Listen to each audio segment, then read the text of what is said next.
Stop with the questions. Celebrate. And then they say, is Donald Trump an intellectual? Trust me, I'm like a smart person. Yosemite's one of the wettest we've ever seen from the standpoint of water. Mike Lindell's a conspiracy. Well, you haven't. Person, woman, man, camera, TV. They said nobody gets it in order. It's actually not that easy, but for me it was easy. Amazing. He can't sit down. He's got a burning in his butthole. He's got a fire. He's got a flame coming out of his butthole. Big, massive dumps. Oh, I have a term for that. I call it corporate communism. Somebody sent me a thing this morning where they're talking about putting the vaccine into salad dressing. You see, this is a simple meme that you would find on the internet, but this meme is very real. You ain't seen nothing yet until you see the flaming butthole. Putting us on our knees to China. Now witness the firepower of this fully armed and operational battle station. Clean coal, meaning they're taking out coal, they're going to clean it.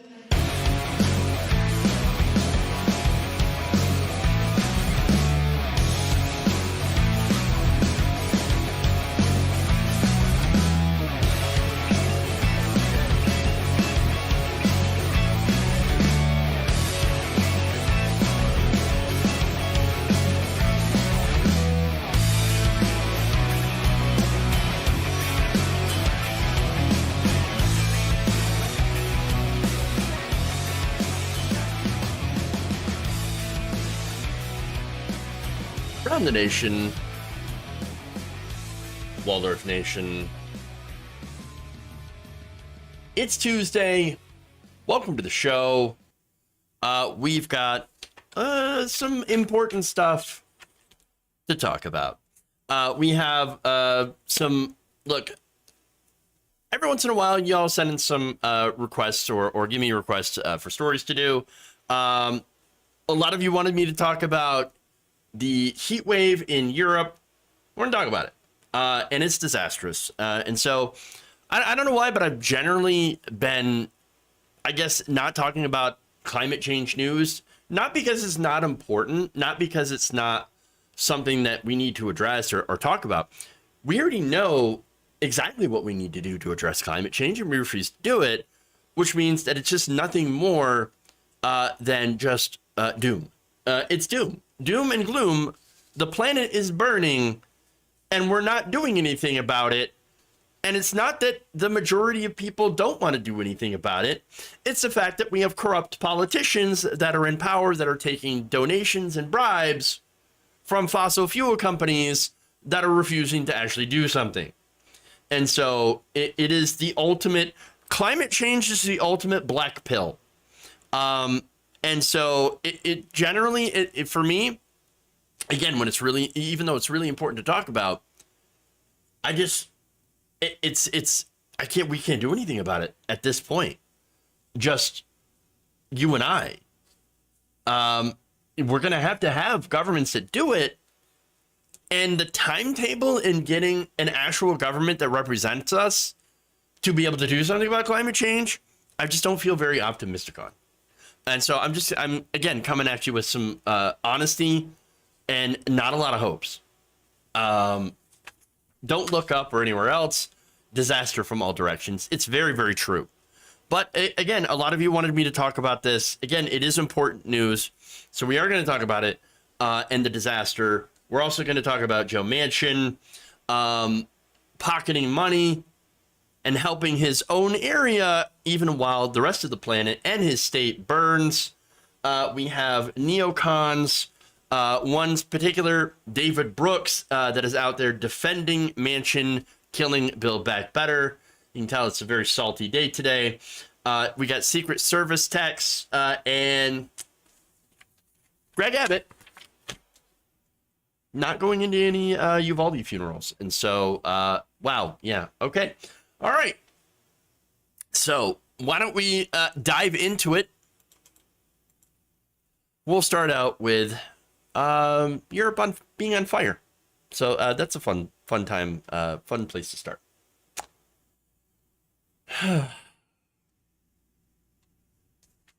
Hey, you asked for it. You're going to get it.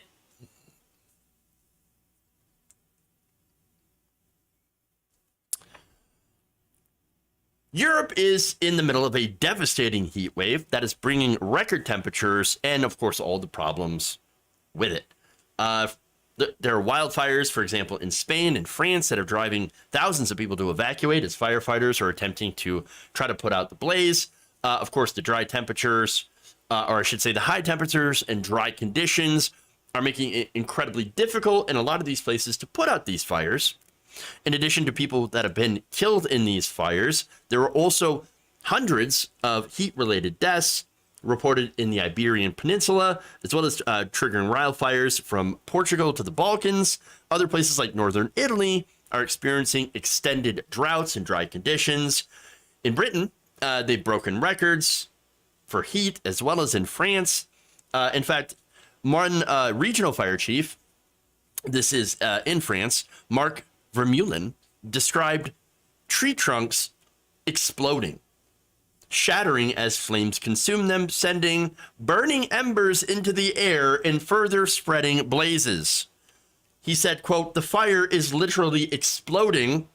We are facing extreme and exceptional circumstances." Now, before I get into more details about how terrible this is and how, yes, it is, the planet is burning, let me just say, for those of you that are saying, oh, this is exceptional, this is unprecedented, you might want to get used to it because this is going to be the coldest summer that we will experience from now on. So you might as well enjoy it because it's only going to get worse from here. In fact, climate scientists are saying the heat waves have become more intense, more frequent, and longer because of climate change. And of course, when coupled with droughts, again, that are exacerbated by climate change, have made wildfires much, much more difficult to fight. They say climate change will continue to make weather more extreme and wildfires more frequent and destructive. Spanish Prime Minister Pedro Sanchez on Monday said during a visit to the site of one of the three major fires going on in that country, quote, "Climate change kills. It kills people. It kills our ecosystems and biodiversity." Again, 100% true. Teresa Ribera, Spain's Minister for Ecological Transition, described her country as, quote, "literally under fire." As she attended talks on climate change in Berlin, she warned of terrifying prospects still for the days to come after more than 10 days of temperatures over 40 degrees Celsius or 104 degrees Fahrenheit, cooling only moderately at night.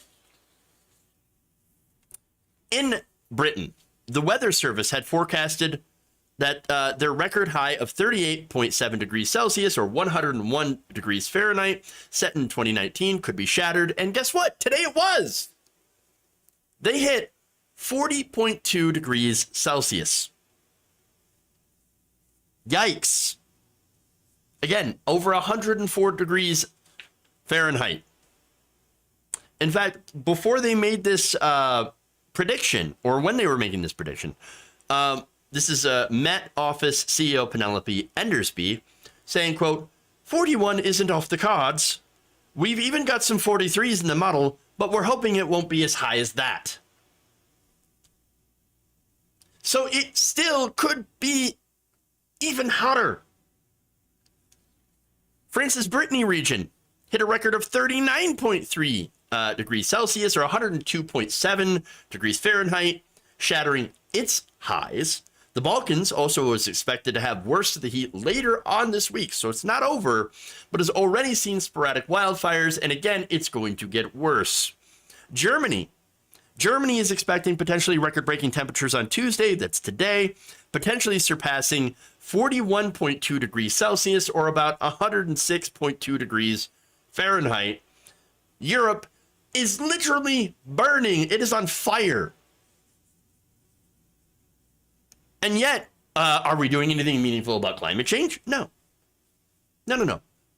Understand that our planet is tightly caught up in the grip of a few maniacal billionaires and oil companies. They have paid our politicians to avoid transitioning away from fossil fuels. Now, it is, of course, the people who will suffer, not the CEOs and their cronies, as the planet burns. Now, the EU is still, like most of the rest of the modern industrial nations, are largely dependent on fossil fuels. In fact, in 2020, 22.1% of Europe's energy came from renewable resources. Only 22%. Now, to compare, because here's the thing, 22% sounds bad, but then when you compare it to the United States, well, the United States, renewable energy sources, this is back in 2021, accounted for about 12.2% of total U.S. energy consumption and about 20.1% of all electricity generation. So they're kicking our ass in Europe, and Europe is on fire. Now, of course, Europe has actually hit its targets of 20% from renewables. Now, that is led by the countries of Norway, Finland, Iceland, and Sweden, as well as Austria. Well done. Let me show you, by the way, the graph on that. And again, these are, I believe, numbers from 2020. So these may be a little bit different now. But okay. Yeah, renewable energy in 2020. Again, a lot of these countries have hit their target. Some have exceeded their targets. But again, this is only 20%. Still, you do see a lot of countries that have done fairly well, I guess, in that regard. One of the only countries that didn't, actually the only country on that list that hasn't, is France. Oops. They didn't make their target. Yikes. So, and again, that was 2020. Hopefully things have gotten a little bit better, but still 20%, that's still not what's necessary to avoid catastrophic climate change. The rest of the world, all of the world, has to move quicker. Now, whenever, of course, I say something like that, people will pop up and inevitably say, but China. Okay, well, let's talk about China for a second. China, yes, is literally the largest greenhouse gas producing country. There's a couple of reasons for that. One, again, they do rely heavily on coal, but also they have a gigantic, China's huge, as is their population. So, yes, they do produce the majority of greenhouse gas emissions. However, China's also the largest investor in renewable energy, and it's kicking our asses. In fact, in 2020, it ran about 28.8% of all renewable energy consumption. Interesting. So now, look, the reason that the United States is lagging so badly is because of corruption. We have money in politics. Now, I'm sure, of course, the corruption exists in the EU, I think to a lesser degree than it does in the United States, because in the United States, we have legalized corruption, money in politics. A great example of that is Joe Manchin. He takes millions of dollars in legal bribes and guess what? Has massive personal investments in coal, natural gas, and oil, and sits on the Energy Committee. That is a massive conflict of interest here. A massive conflict of interest. He makes more money off his investments per year than his congressional salary. And it's not just Joe Manchin. Again, he's a great example of the corruption, but that kind of corruption is enabled and legalized by our system. In America, we have legalized this corruption, but in Europe, it seems to be still a little bit more possible for them to be able to invest more and hasten their climate projects. But as always, the issue tends to be more political than anything. And so getting to that, solving the problem of climate change, and really it's not even solving, it's mitigating at this point, It's not going to be easy. It's not going to be cheap. But considering how at this point, it's going to continue to get worse as we go, in the long run, it's going to end up being cheaper and better if we do these investments now instead of later, as to try to at least mitigate more climate disaster. Either way, we're still in for a tough ride, everybody. So buckle up. It's going to get worse.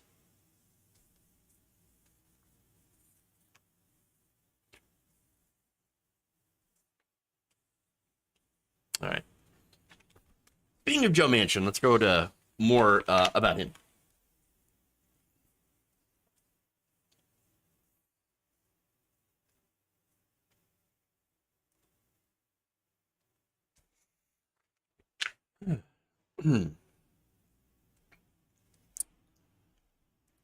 Senator Joe Manchin, who claims to care about climate change, while also taking every single effort to stop climate change, in the name of inflation, so he says, has no problem taking federal money for himself and using it to help his own area. Now, this is according to public records reviewed by The Intercept, and they reveal that Manchin, the Manchin family, he and his wife, Gail, have directed millions of dollars in federal money to a very small, pristine valley in West Virginia, where they just happen to own a condo. Oh, big surprise. Big surprise. This condo, of course, in this area that is located, that it is located in, is one of the areas that is untouched by the coal companies that have removed mountaintops to get at this coal, which destroys the local environment in the process, and then, of course, digs up that coal and ships it off to be burned, exacerbating climate change. The Manchin's Cannon Valley residence sits in an unadulterated watershed surrounded by the Dolly Sods Wilderness, the Cannon Valley National Wildlife Refuge, and Blackwater Falls State Park. By the way, all of those protected areas are areas that Joe Manchin fought against protecting. Just think of the irony there, right? Against the rules established by the Clean Water Act, by the EPA. Now, the couple purchased their condo in Davis, West Virginia back in 2011, according to the title. In 2018, Manchin then used his spot on the powerful Senate Appropriations Committee to secure $7 million to rebuild a visitor center at the Cannon Valley National Wildlife Refuge, less than a mile from his condo. In addition to the conference rooms, museum-style exhibits, and a bookstore, the new space also houses offices for the U.S. Fish and Wildlife Service, which maintains the the valley's natural landscape and stocks the streams that Manchin, an avid trout fisher, wades in.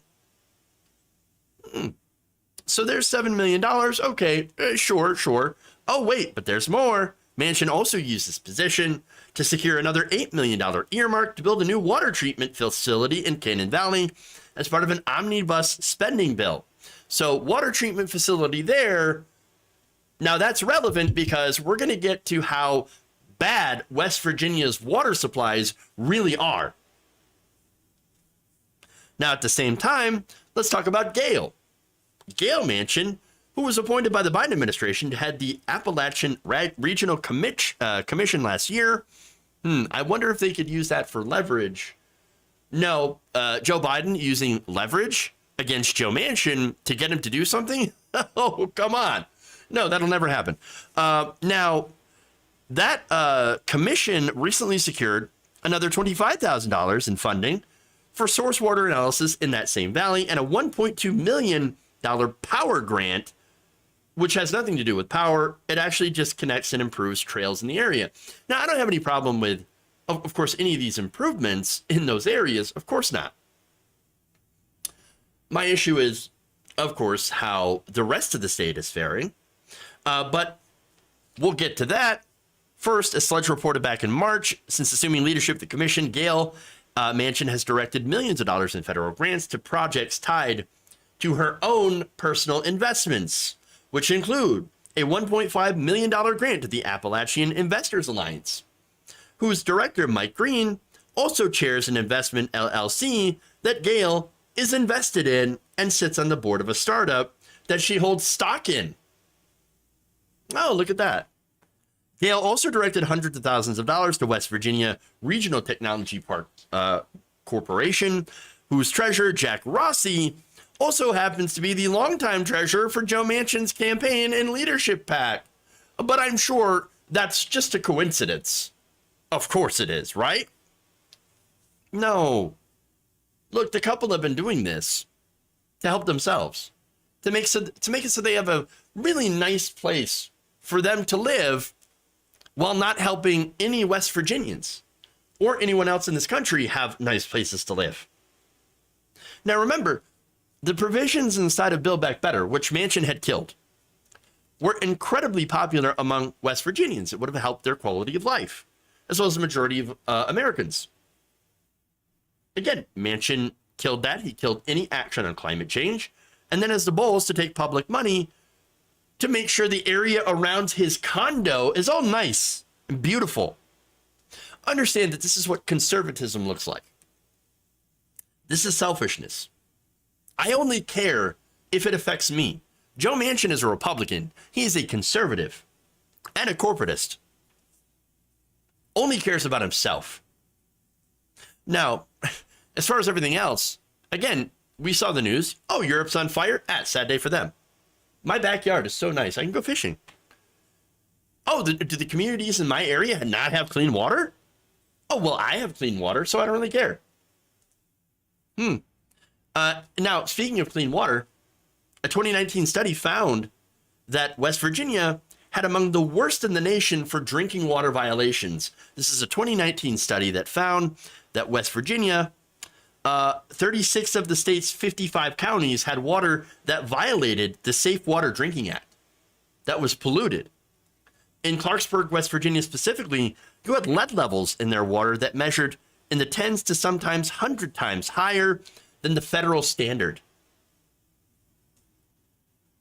So, yeah, hey, nice drinking water for me, because I had a water treatment plant, that was installed near my condo. But the rest of the state, no, I don't care about you. No. Around 80%, this is according to an analysis, of the places where they found water contamination in West Virginia, guess what? Guess where they were? Rural areas. Because of course, right? Joe Manchin screwing over his own voters in rural areas, making sure that they do not have clean drinking water. But he gets all the clean drinking water, and he gets all the pristine land. Because of course he does. So now, the bipartisan infrastructure bill, which, by the way, he did vote for, okay, that put forward about $55 billion for water infrastructure. That's generally a good thing, right? But that's general infrastructure for the entirety of the country. Now, Build Back Better, which he killed, would have added an additional $9 billion specifically for lead remediation projects through the EPA, and nearly $1 billion more through the USDA, specifically for disadvantaged rural communities. Like the 80% of West Virginia that has contaminated water. But he killed that. No, I think it's very obvious from his actions that Joe Manchin doesn't give a damn about anyone but himself. He'll use government money when it suits him, when it helps him, but when it could theoretically impact their donors, and especially his bottom line, well, that's when Joe Manchin suddenly cares so much about fiscal responsibility and about inflation that I'm sorry, I just can't in good conscience vote for this bill. No, it's corruption. That's who Joe Manchin is. He does nothing but serve himself and his donors. Anybody defending Manchin, like on cable news, they're either blind, if they actually believe him that he cares about inflation, or they're in on it and are getting paid too. All right. Speaking of people defending Joe Manchin, let's get to the next ghoul.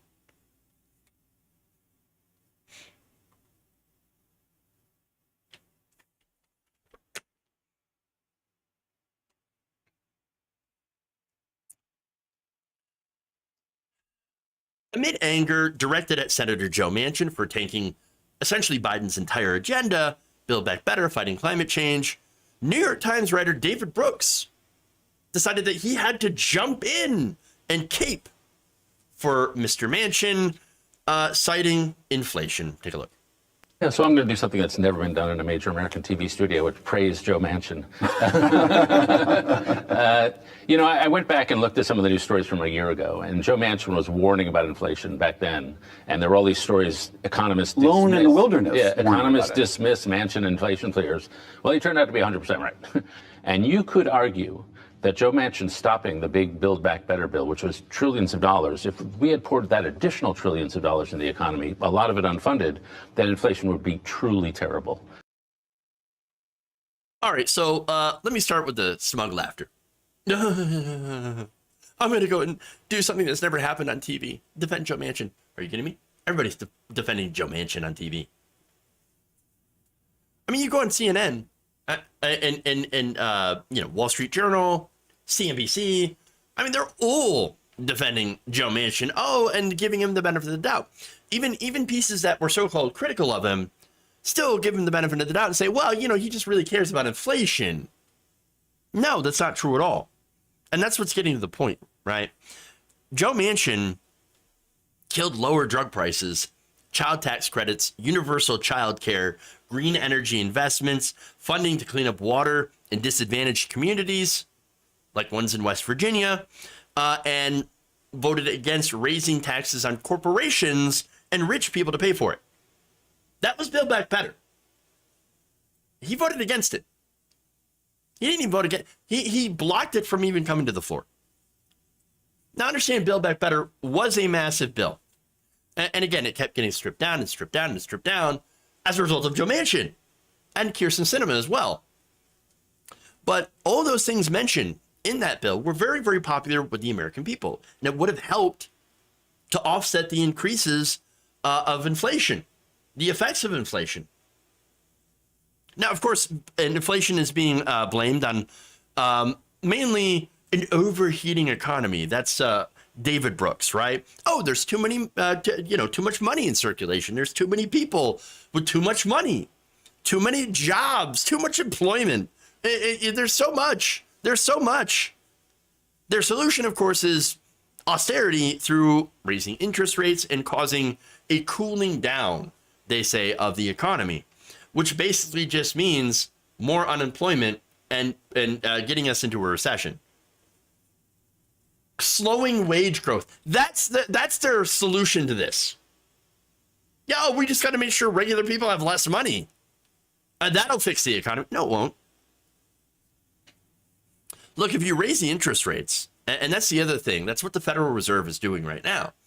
They're raising interest rates, which is going to make it more expensive for corporations to borrow. These corporations will then, use that to lay people off, fire people.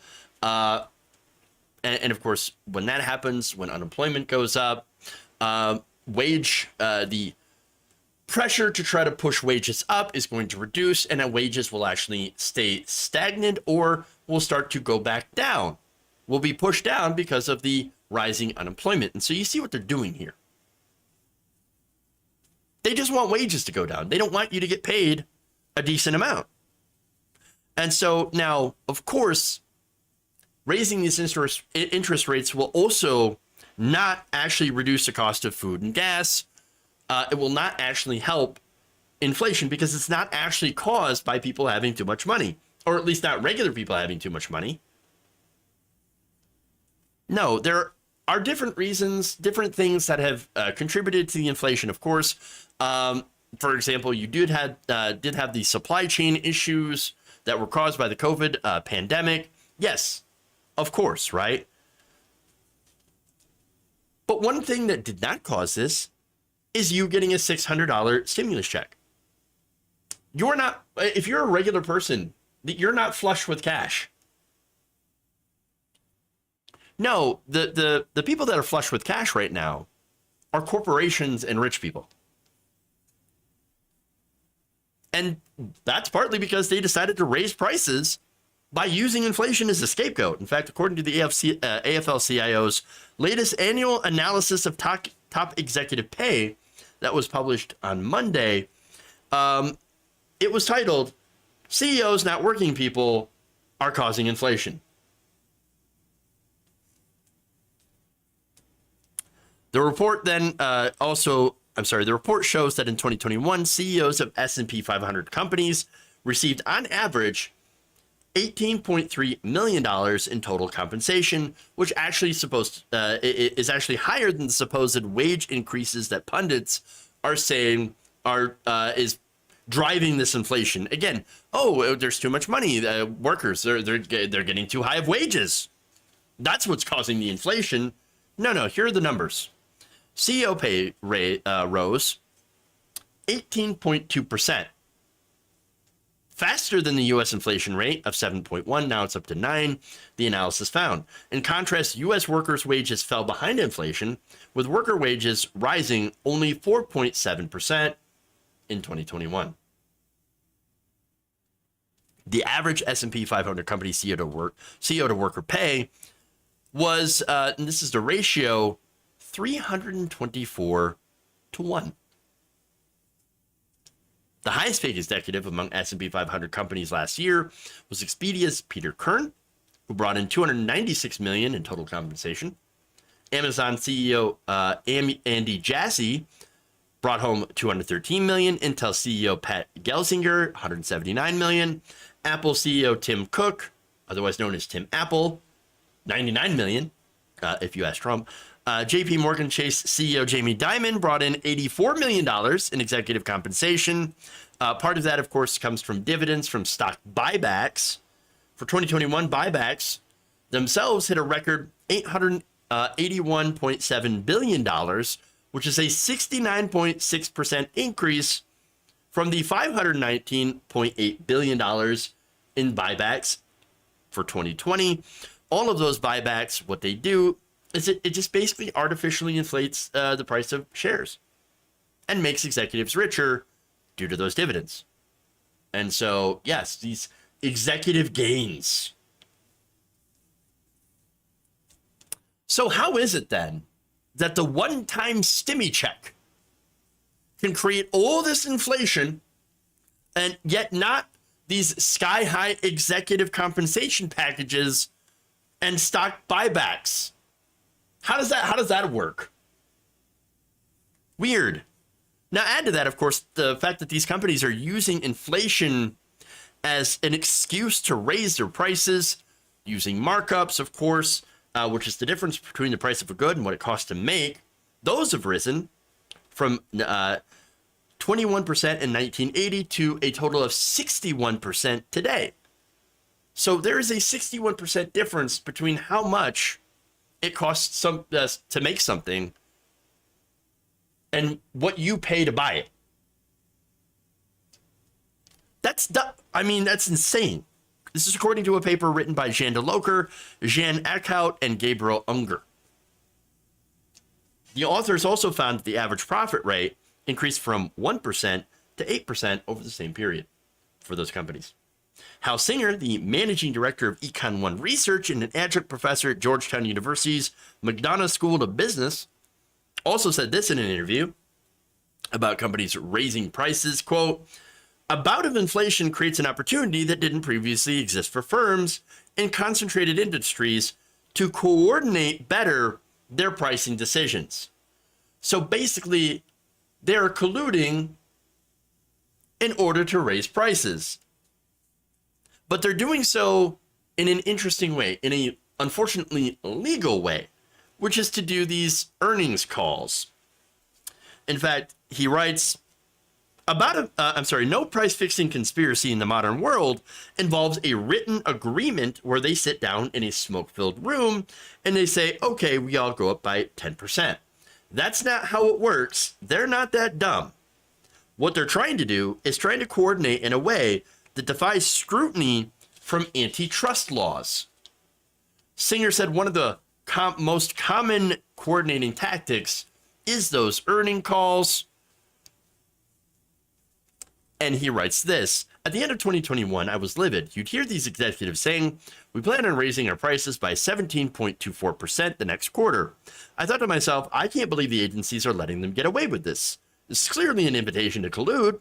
If I'm a firm in a three-firm industry and I commit via the airwaves to telling everyone I'm going up by 17.24%, that's a signal to my rivals that if they go up by anything less, they will not lose market share.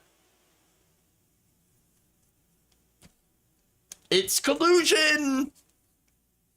Now, 3M's finance chief said on the company's fourth quarter 2021 earnings call that his team had done a marvelous job in driving price, saying that price has gone up from 0.1% to 1.4% to 2.6%, characterizing this trend as a tailwind to investors. So good for the investors, not so good for you.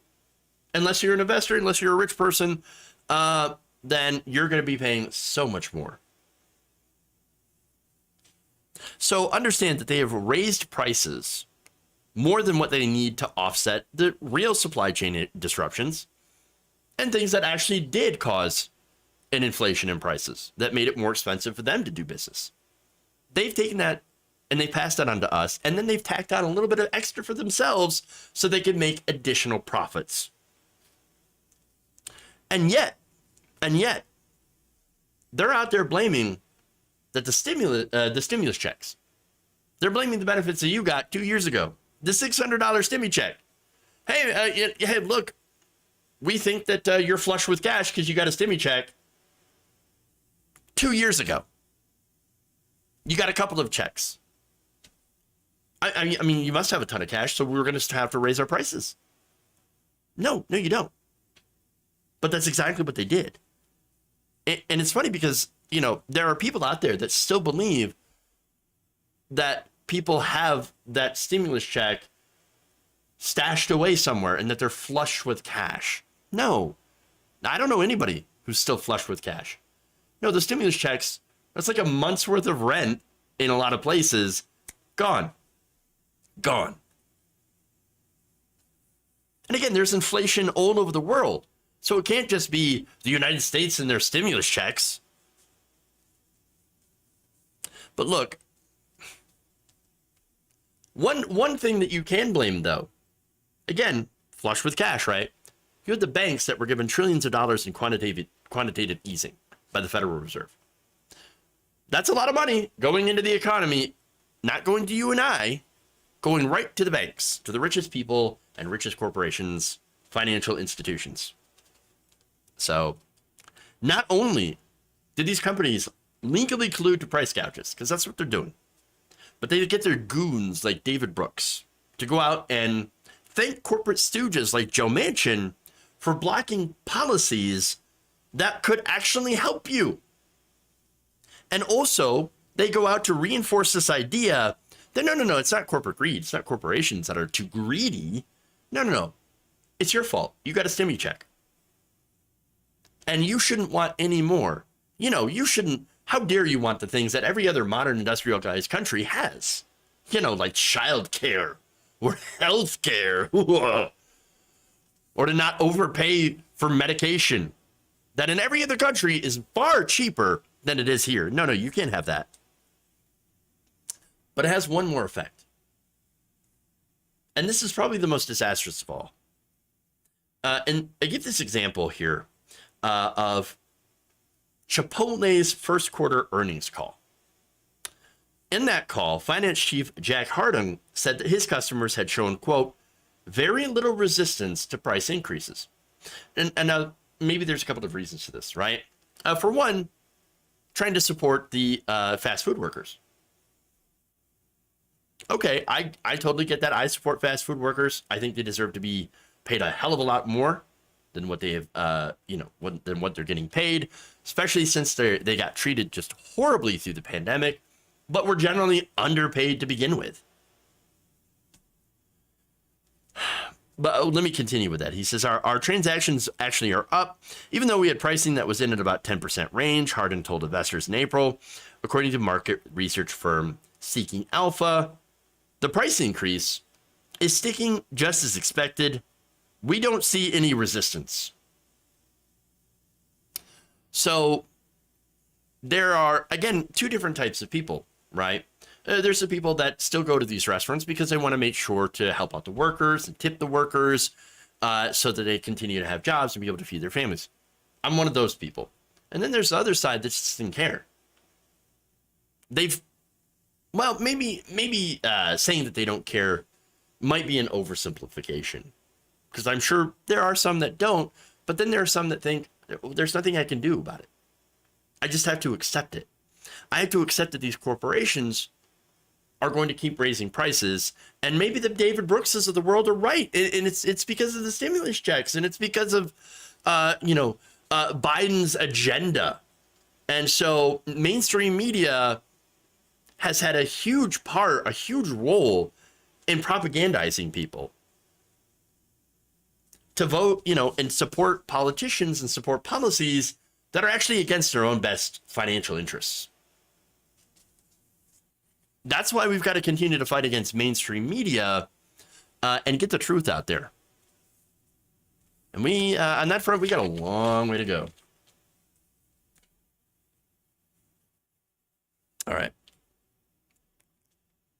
Moving on. We're going to get away from Manchin and these ghouls, and we're going to go to more ghouls. It's a nonstop parade. It appears the January 6th committee will not be receiving any of the deleted Secret Service text messages, according to a spokesman from the agency. The Washington Post reported that the agency has determined that they have no new text to provide Congress relevant to the January 6th investigation. Now, why is that? Well, according to a senior official, it's because they don't exist anymore. We deleted them. Now, what are you going to do? We deleted those, and we can't get them back. How convenient. Now, this is while the National Archives on Tuesday was seeking more information on this potential unauthorized deletion of these text messages. And so, yeah, great, wonderful. And better yet, the Secret Service says, look, we investigated ourselves and we found that we just had no relevant information and we just can't get it back. Sorry, we can't get you the texts because we made sure to get rid of them. But we didn't do anything wrong, though. Now, the agency made this determination after reviewing its communication databases over the past 4 days. They will still provide thousands of records, but said that nearly all of them have been shared previously with an agency watchdog and congressional committees. None are expected to shed new light on key matters that the committee is probing, including whether or not Trump had attacked a Secret Service agent. That's an account from Cassidy Hutchinson, who had testified. Other parts of her testimony are also relevant and could be corroborated, or could have been corroborated by these text messages involving the Secret Service. Many of its agents' cell phone texts, according to them, were permanently purged starting in mid-January 2021, and Secret Service officials said it was a result of an agency-wide reset of staff telephones and replacement that it began planning months earlier. Oh, yeah, we were just planning this. We're going to do all this stuff and just modernize and everything. Okay, but you should still have records, right? No. Secret Service agents, many of whom protect the president, vice president, and other senior government officials, were instructed to upload any old text messages involving government business to an internal agency drive before the reset, a senior official said. However, many agents appear to have not done so, according to their report. Huh. Weird. I wonder why. Again, I can speculate here, but without any set of evidence, like I don't know the text messages. We can't prove if any of the agents involved attempted to help Trump with the insurrection? We don't know. That's what we're trying to find out. Now, according to two people familiar with the Secret Service communication systems, they say the result is potentially valuable evidence is unlikely to ever be recovered. Now, I don't know if that's true. I mean, again, you're saying with all the forensic tools that the government has at their disposal, that they can't retrieve deleted text messages? They were able to to retrieve Hillary's emails, the 33,000 of them, weren't they? Or a good chunk of Hillary Clinton's emails, some of which had nothing to do with really anything important at all. But you can't retrieve deleted text messages. Huh. Now, I guess it would depend maybe on what the Secret Service did to actually scrub their data and how they're able to do it. Maybe it's a very sophisticated scrubbing. I know it's weird saying the word scrubbing because it makes me think of Donald Trump talking about clean coal, but okay, maybe they did use something incredibly sophisticated that would, again, because you're dealing with the President of the United States and that kind of data. But I don't know. But regardless of the how, the situation is very suspicious, kind of sus. I mean, look, according to the Department of Homeland Security's Office of Inspector General, the Secret Service had erased these texts around January 5th and 6th after his office had requested them as part of their own investigation. Wait, just the 2 days. Just the 2 days. Now, if that's true, well, that's pretty suspicious, pretty damning, actually. And DHS Inspector General Joseph Kafari, a Trump appointee, had briefed members in the House Select Committee on Friday after sending a letter to lawmakers last week informing them text messages were missing. He also said DHS officials were delaying turning over information he requested, to which Homeland Security officials have denied. Secret Service spokesperson Anthony Guglielmi has said that the agency did not maliciously delete text messages, and Secret Service had lost some data because of a previously planned agency-wide replacement of staff telephones. The replacement began a month before the Office of Inspector General made his request, he claimed. So wait, you've got two different agencies saying two different things. That he had requested them, and then they deleted them just for those 2 days, but then you have the Secret Service saying, no, this was planned, we were planning this whole thing beforehand. And it was before they made the request, because obviously, had they requested it, we would have given it to you, but now we can't because they're gone. Wait. Okay. Now, Guglielmi also acknowledged that some data on the phones had been lost in the changeover, but emphasized that none of the texts the OIG was seeking were missing, except that they're all missing now. Weird. Gee, I wonder what's going on here. I wonder if somebody's hiding something. And look, again, why this is important is because this could corroborate Hutchinson's testimony about Donald Trump. And not just about the, him trying to wrestle the steering wheel away from a Secret Service agent, trying to get him to drive Trump to the, January 6th riot, which, again, that is important too, but also that his followers, that he Trump himself had been alerted by the Secret Service via text that his followers were armed and that he wanted to allow them at the rally anyway, because he knows that they were not there to hurt him. That's what Hutchinson had testified. Hey, look, let them in with the guns. They're not here to hurt me. Also relevant, again, is Trump saying that his supporters were right to chant about hanging the vice president, Mike Pence. And so, again, this is part of trying to make the case that the former president did not want a peaceful transfer of power, and that he did everything he could to disrupt that peaceful transfer. And this data that could corroborate very powerful testimony from Hutchinson as well as shed other light on his mental state at the time and his actions, now that data is just gone. It just disappeared. Whoops. Sorry. Look, maybe it's not a conspiracy, but it sure feels like one. And with all the people in the Trump administration that had enabled him and that had helped him on January 6th, I wouldn't be surprised if there were members of the Secret Service, like Mr. Tony Ornato, for example, who was a big Trump supporter, had helped him and then deleted these texts to cover their ass. I can't prove it, but they can't disprove it either.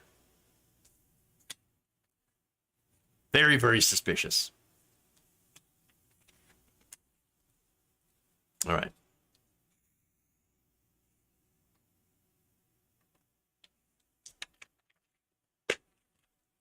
There's no way the data isn't somewhere. I know, that's what I was saying. The all the forensic tools the government has. I mean, it's amazing the things that they could do to actually get data from, I mean, destroyed hard drives, for example. I mean, you really have to completely just shred and destroy, magnetize, do all this different stuff to hard drives to get rid of that evidence, to get rid of anything that's on that drive. And that's just from what I know, which again, my data, my knowledge of this, how to get rid of data, is years old. Back when I took computer courses. Now, who knows? They have probably even more sophisticated methods. The CIA has tools we couldn't even imagine for data recovery. I do not doubt you on that one. Great comment by Roller Dragon. All right, let's move on. We got one last story to get through before we call it for the day. So let's do it.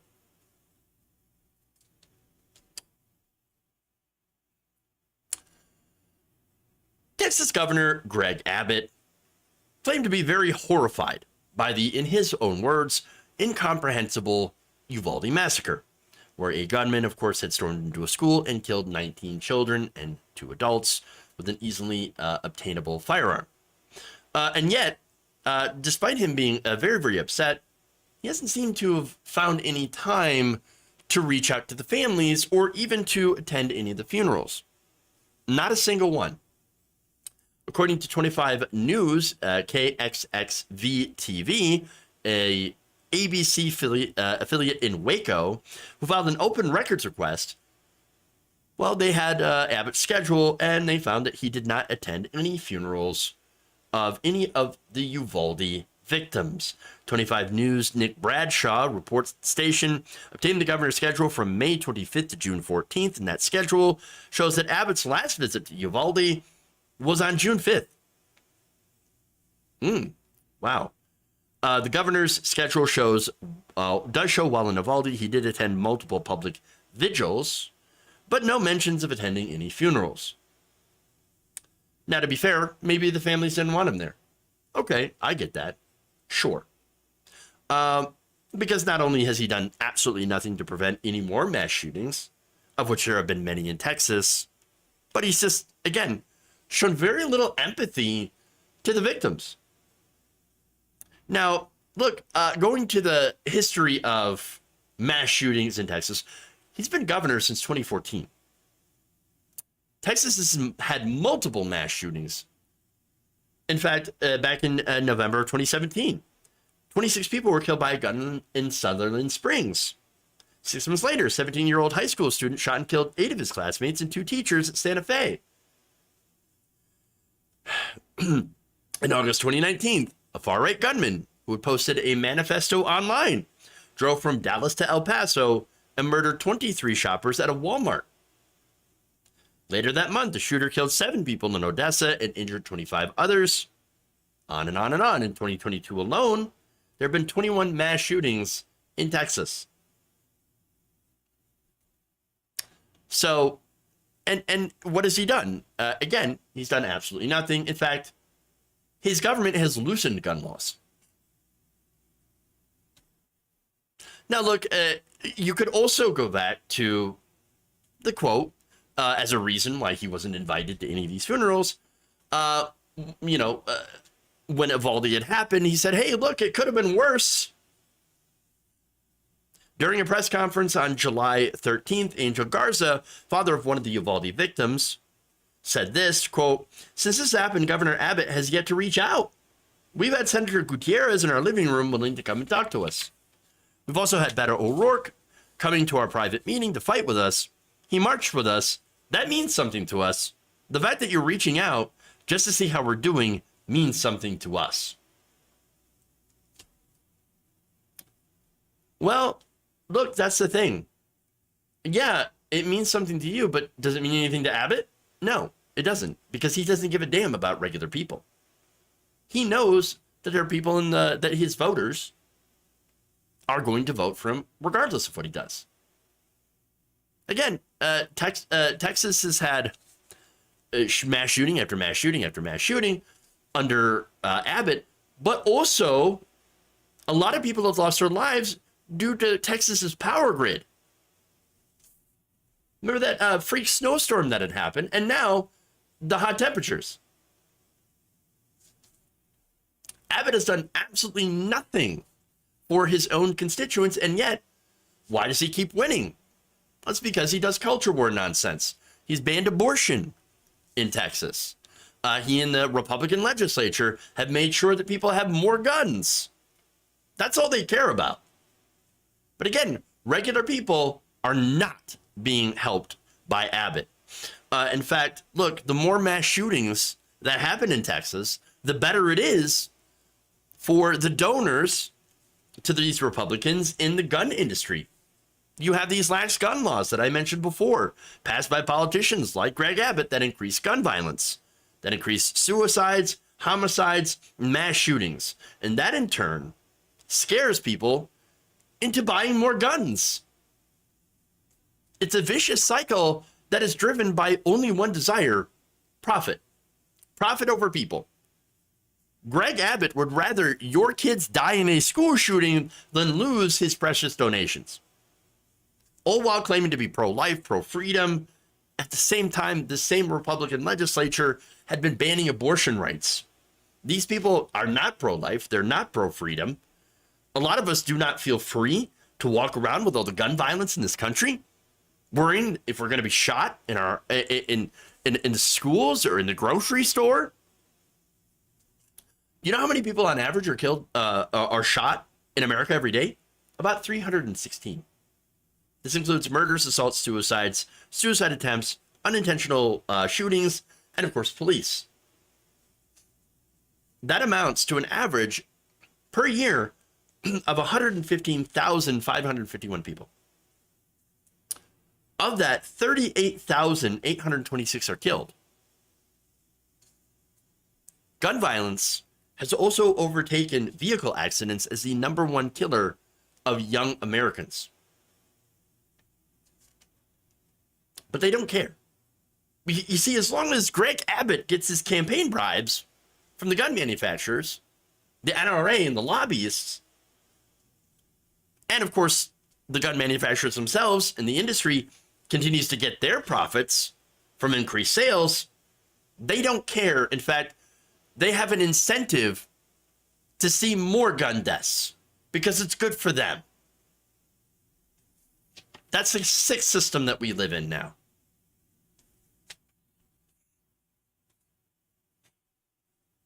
All right.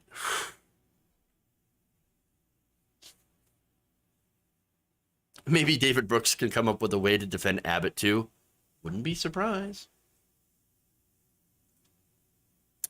All right. That's all I got for today. All right. Let's see. Let's go to super chats here. Today, Maridarno, happy B-Day to Jesse Camaro. Hey, happy birthday. Happy birthday, Jess. Hopefully it's a good one. Jonathan Leiter says, my dog ate all my text messages. Don't you hate it when that happens? God damn it. All right, let's go over here to Twitch. Nothing happening on Twitch. So, hey, that's it. That's all I got. So, thank you, everybody, for joining me. Appreciate you going around the nation with me today. Thank you all. We're going to have a great show tomorrow, so, of course, stick around. That is, not stick around, sorry, come back. At 4 p.m. Eastern. All right, everybody. Thank you all. Love you. And remember, change begins with you. Good night, nation. Love you all. And please try to stay cool, European friends.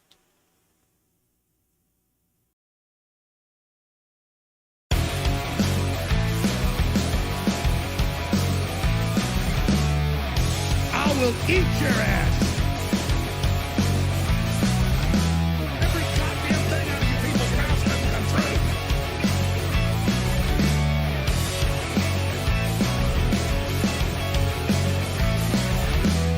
I'm sick of all these witches and warlocks. I don't like them putting chemicals in the water that turn the friggin' frogs gay. Internet. Italian.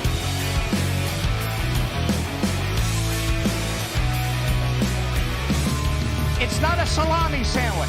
It's a viable baby in the womb. Bullshit. You're kicking me out the door. You're kicking me out the door. Disappointed.